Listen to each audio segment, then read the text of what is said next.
ওই শোন, তোরা তো ইমোশনাল কথা শুনে আমার লাভ নাই, যা ভাগ এখান থেকে। ও মা গো, এই পাঞ্জাবিটা তো অনেক ভালো লাগতেছে না, এই পাঞ্জাবিটা থেকে ওই পাঞ্জাবিটা আরো অনেক ভালো লাগতেছে। এটা পরলে আমার বাবাকে অনেক ভালোও লাগবে। এই পাঞ্জাবিটা দেখতে তো অনেক ভালোই লাগতেছে, কিন্তু এই পাঞ্জাবিটার দাম যে কত হবে। আচ্ছা দেখি তো আমার কাছে কত টাকা আছে।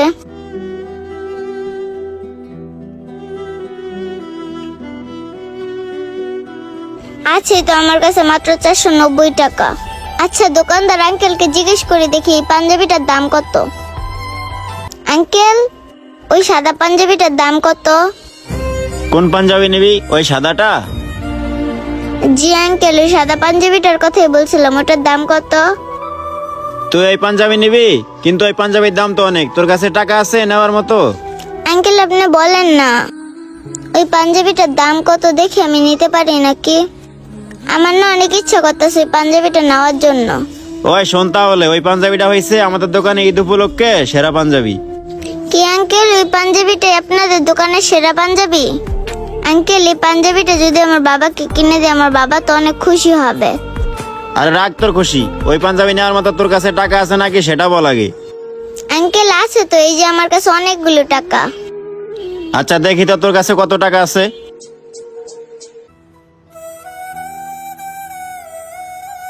কি, মাত্র 490 টাকা? তুই এই 450 টাকা দিয়ে আমার দোকানে সেরা পাঞ্জাবি নিতে চাস? কেন আঙ্কেল, এই পাঞ্জাবিটা কি 490 টাকা দিয়ে দেওয়া যাবে না? না যাবে না। আর কেন জানিস? ওই পাঞ্জাবির দাম হয়েছে 2000 টাকা। তাহলে তুই বল, 2000 টাকার পাঞ্জাবি আমি কিভাবে 490 টাকায় দিব? এই লো ধর, তোর টাকা রাখ, এই টাকায় এই পাঞ্জাবি দেওয়া যাবে না। দেন না আঙ্কেল, এই কয় টাকা এই পাঞ্জাবিটা আমি না অনেক আশা নিয়ে আসছিলাম। এই ঈদে আমি আমার বাবাকে একটা পাঞ্জাবি দিব বলে, বাবা তো আমাকে সবসময় দেয়। এই ঈদে না হলে আমি বাবাকে একটা পাঞ্জাবি দিলাম। ওই তুই এত কথা বলিস কেন? তোকে না বলছি এই টাকা এই পাঞ্জাবি দিতে পারবো না? এই পাঞ্জাবির দাম 2000 টাকা, তুই কি কানে শোনস না?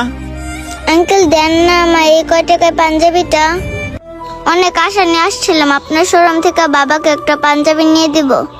ওই শোন, তোরা তো ইমোশনাল কথা শুনে আমার লাভ নাই, যা ভাগ এখান থেকে। ও মা গো,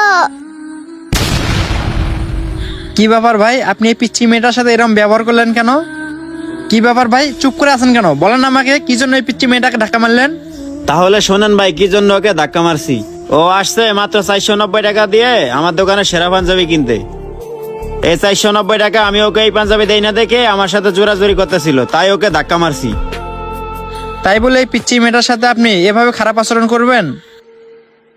আচ্ছা আপনি বলেন, আপনার ওই পাঞ্জাবির দাম কত আসে? ভাই ওই পাঞ্জাবির দাম 2000 টাকা।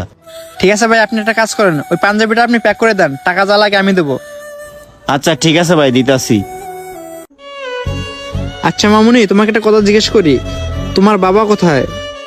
আঙ্কেল আমার বাবা না অনেক অসুস্থ, 2 মাস ধরে কোনো কাজ করতে পারে না। তাই আমরা এবার ঈদের কোনো মার্কেট করতে পারিনি। তাই ভাবছিলাম আমার কাছে যে কয় টাকা আছে সেগুলো দিয়ে বাবাকে একটা পাঞ্জাবি কিনে দিব। আচ্ছা তুমি এই টাকাগুলো কোথায় পাইছিলা? আঙ্কেল এই টাকাগুলো আমার স্কুলের টিফিনের টাকা থেকে জোগাড় করে রাখছিলাম। শোনো মামুনি, তোমার এই টিফিনের টাকা দিয়ে তোমার বাবার জন্য জামা নিতে হবে না, আমি তোমাকে ওই পাঞ্জাবিটা নিয়ে দিতেছি, তুমি নিয়ে গিয়ে তোমার বাবাকে দিয়ে দিও। ঠিক আছে আঙ্কেল। এই লন ভাই আপনার পাঞ্জাবি। এই নাও মামুনি, তোমার পছন্দের পাঞ্জাবি, এটা নিয়ে এখন তুমি বাসায় যাও, ঠিক আছে? আচ্ছা ঠিক আছে আঙ্কেল। বাবার প্রতি মেয়ের ভালোবাসা এমনই হয়। আমাদের ভিডিওটি ভালো লাগলে অবশ্যই লাইক কমেন্ট শেয়ার করে সবাইকে দেখা শুরু করে দেবেন। ধন্যবাদ সবাইকে।